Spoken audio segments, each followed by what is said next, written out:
खूप छान रिस्पॉन्स आहे ऑलरेडी. जो मी गिरवलेचा प्रोजेक्ट लॉन्च केला होता पनवेल पळसपे गिरवलेचा, ऑलमोस्ट माझ्या आज ऑलरेडी 50+ बुकिंग झाल्यात. टोटल काउंट बघितला ओव्हरऑल तर 100+ बुकिंग माझ्या 3 दिवसात झाल्यात आहे. उद्याचा पण अजून एक दिवस आहे. ऑलमोस्ट 150 बुकिंग पर्यंत आपण पोहोचू.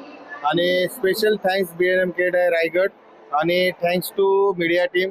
खूप चांगला सपोर्ट दिला तुम्ही लोकांनी, त्याचमुळे हे शक्य होऊ शकलं. आणि खूप हॅप्पी आहे मी.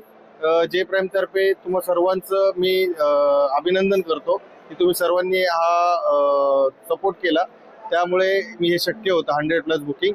आणि असाच सपोर्ट करत राहा आणि उद्यासाठी पण मला असाच सपोर्ट करा, अजून 50 बुकिंग होतील. नागरिकांना काय आव्हान? उद्याचा लास्ट दिवस है, जो अपना टाइम आएगा और अपना टाइम आ गया, ये जो अपना रिदम था तो अपना टाइम आ गया ऑलरेडी और लास्ट डे उसका, तो वो मिस मत करो. लास्ट डे जितने भी आप आ रहे हो, जो मेरे ऑफर से कल के लिए मैंने वैलिड रखे, क्योंकि ये रेट बाद में मैं नहीं दे पाऊंगा. तो प्लीज विजिट करिए our stall J Prime Bilcon pavilion 4 Kamothe. Latest updates और ताजा तरीन खबरों के लिए TV1 इंडिया लाइव को सब्सक्राइब कीजिए और नोटिफिकेशन पाने के लिए बेल आइकॉन को दबाना मत भूलिए.